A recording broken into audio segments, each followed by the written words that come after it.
Thursday, 21st July 2011, the Central Bank Governor, Lamido Sanusi, came to the House of Representatives on the invitation of the lawmakers.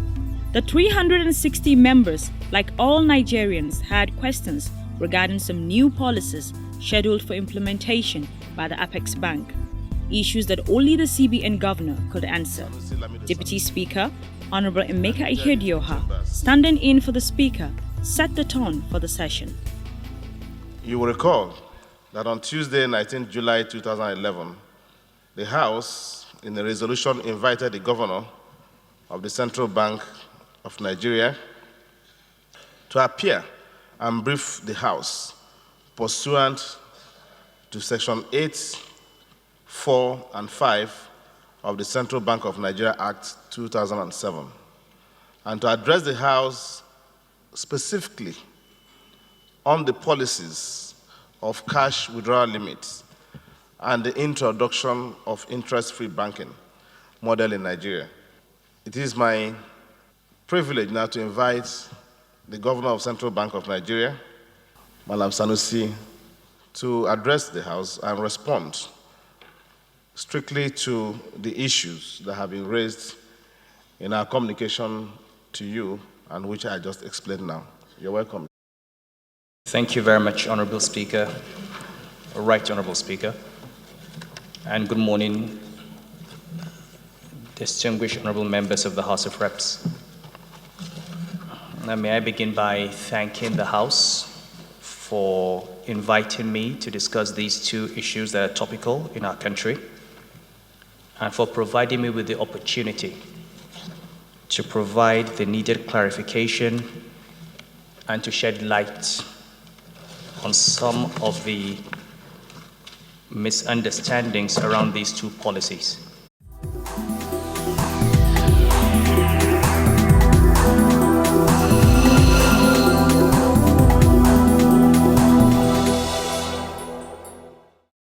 As a first point, the central bank never limited the amount of cash that you can withdraw from a bank.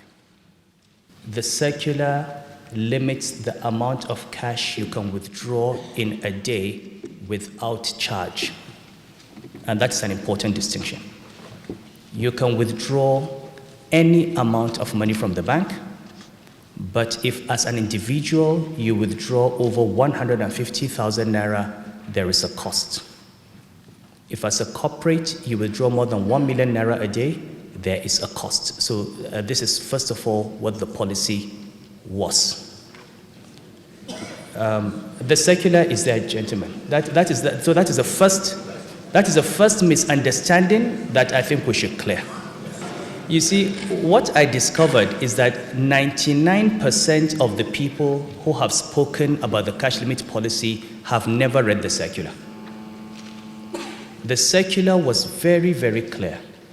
If as an individual you want to withdraw more than 150,000 naira in a single day from a bank, then for amounts drawn over 150,000 naira, there's a charge. Now that is what the circular is.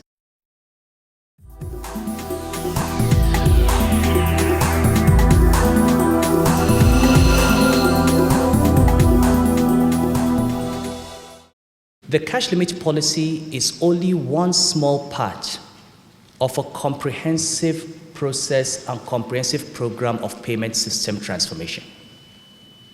If you look at an average bank, when you go to borrow for your car loan, for your housing loan, for your personal loan, and the National Assembly, in fact, has spoken about this often, the huge spread between what you get on your deposits and what you pay the banks on the loans. 2 years ago, when I was being screened at the National Assembly, I was asked what I would do about it. And I explained that there is no magic wand. That spread partly reflects the profit charge of the banks, and it substantially reflects the huge costs of doing business in Nigeria. Some of the things are beyond the control of the central bank. If you take a very large bank with 400, 500 branches, and because of the lack of power, the bank has to have generators in every branch, it has to have diesel, It has to provide its own security. It needs armored trucks. All of these add to the costs. But there are some things we can do something about. One of these costs is cash management. The size of the bank branches, the amount of money being spent on managing cash, moving cash, processing cash when there are alternatives. We all travel all over the world. Nobody goes to the UK and carries £1 million. Nobody goes to the United States and takes $1 million because he wants to transfer from one person to another.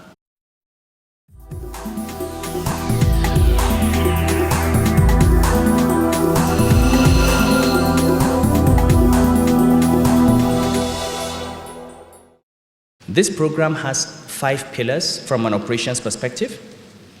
There's a cash management pillar where you industrialize cash management. We don't think every bank needs to have its own cash management center. It's not banking, it's cash management. You can have 2, 3 cash management companies that transport cash to all the banks. They handle the cash, they count it, they process it, they bring it to the central bank for destruction. The idea that 24 banks in Nigeria should have 24 bank offices doing cash management adds to your cost. So when you go and borrow at 25%, some of the cost you're paying is the cost of cash management. We have a payment system transformation, which is aimed at addressing 60% of the cost of cash distribution. And to do this, we need to facilitate the growth of electronic payments and increase the availability, reliability, and security of electronic channels. And payment systems are a key driver in the cost of distribution. We have an IT infrastructure and services initiative where we expect banks to share things like data centers, disaster recovery, business continuity centers. Not every bank needs to invest heavily in all of that, and all of these reduce the cost of transaction for the banking industry. We're setting up IT standards. Now, if you go to a country like Spain, the Spanish banks have a cost-to-income ratio of about 40%, compared to over 60% for Nigerian banks. And one of the reasons is that the regulator there sets IT standards, and all banks comply with those standards, and information technology drives operations rather than manual processes. Then, centralized back office operations, both within the large banks and among banks. Now, the cash limit policy falls squarely under payment systems transformation. Now, and what we said was that an individual can have a free cash withdrawal limit of 150,000 naira a day.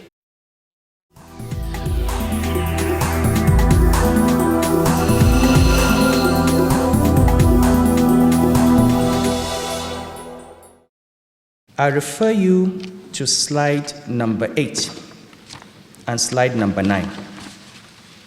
On slide number 8, you can see that cash transactions represent about 99% of all transactions that are done in the banking hall.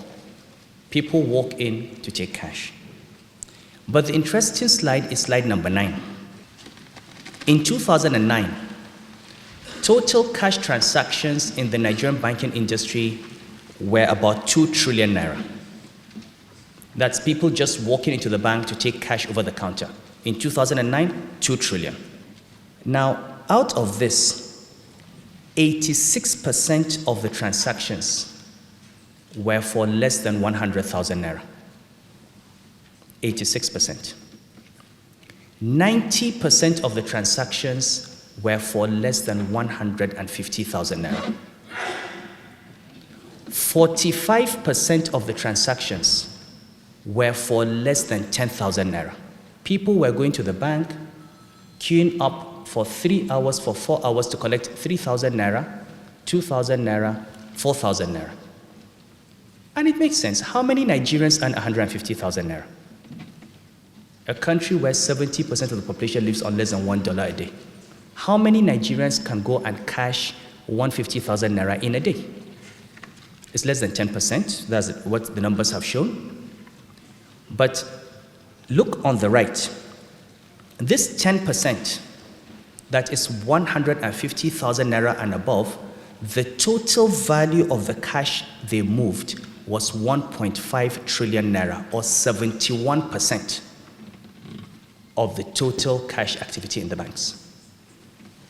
So the poor people who go for 5,000, 10,000, and who go to borrow and pay 25% are effectively subsidizing the rich ones who go and take 20 million naira cash, 30 million naira cash, and for this, the banks have to have armored vehicles, they have to provide security, they have to keep staff, they have to bring the cash for destruction, the central bank has to pay, and the total cost of cash management in the banking industry is projected at 2012 to 200 billion naira. So we're spending effectively 140, 150 billion naira as cost to provide services to people who have alternatives. Because today, every Nigerian bank does electronic funds transfer. Every Nigerian bank. You want to transfer 1 million naira, 20 million, 100 million naira, you give an instruction, your bank will transfer. Just give an account number. Today, as I speak to you, from next week, NIPS is starting a test in 5 banks of what is called NIPS Instant. If you go to your bank and ask for a transfer, it will be done instantly and you get a confirmation. Nothing like go and come, and we're going to roll it out on the 24 banks. So the people that are going for 1 million, 20 million, 30 million, they have options. It's not ATM on POS. So the argument that we don't have ATMs on, they have options today. They can do electronic funds transfer, they can do SWIFT, they can sit in their homes, get on the internet, and do that transfer themselves. All banks have internet banking. So if they choose, for whatever reason, that they won't do internet, they won't do EFT, they won't do SWIFT, they want to go into the bank and collect 30 million naira cash in Ghana must go bags, they should pay. They should pay. That is all. Pay the price for it. Okay? Now, so that deals with the upper stratum. Okay? Now, it doesn't address the entire problem because you still have all these people that come to the bank to collect 3,000 naira, 4,000 naira, 10,000 naira. And they have to stand in line, and they also constitute a cost. And for those people, we feel it is absolutely critical that we modernize the payment system. I'll give you another slide to give you an idea of where we are. Go to slide 12. This slide just gives you the point of sales density in Nigeria, to give you an idea of where we are. Today, for every 100,000 Nigerians, we have 13 point of sales terminals. 13 for 100,000. Gentlemen, Uganda has 453. Namibia has 338. Mexico has 592. Malaysia has 1,063. Singapore 2,091. Brazil 2,247 ATMs for 100,000 people. All of these people can just go to a POS, use the terminal to collect cash. They can pay cash. POSs now can actually handle checks. You don't need to go and clog a bank branch. And we set ourselves a target. We said by 2015, Nigeria will be where Brazil is today. And it's achievable. We know what it requires. It is not magic.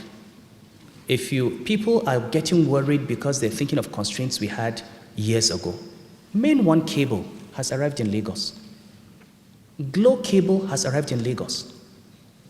Main one today is using 0.5% of its capacity. You've got 99.5% that's not being used. The whole of Lagos is on fiber optic. So what does it take? And between now and December, we are going to put out in Lagos 60,000 POS terminals. And Lagos will be cashless. It's not a problem. It will be cashless. And we'll do it. Why do you want to go and stand for 3 hours in a branch when you can use your card? And as a country, we must have ambition. You get on a plane today, you want to go to Nairobi. You don't think, where do I get Kenyan shillings? You take your card in your pocket. Because you land in Nairobi and if you need shillings, you can go to a POS terminal, an ATM terminal, and take cash. If you want to eat, you go to a restaurant and you take your card. Now, enter your car to drive from Abuja to Lagos. You need to carry 200,000 naira to buy petrol, to change your tire, to buy food, because all our transactions are cash-based. In fact, if you are traveling out of Nigeria, apart from people like you and I that maybe are sure that when we land at 3 a.m., a driver will be there with security, people travel out of Nigeria and carry naira. Because if they land in Abuja or Lagos at 3 a.m. without cash in their pocket, they will sleep in the airport. Now, don't we want to change this country? We have to change it.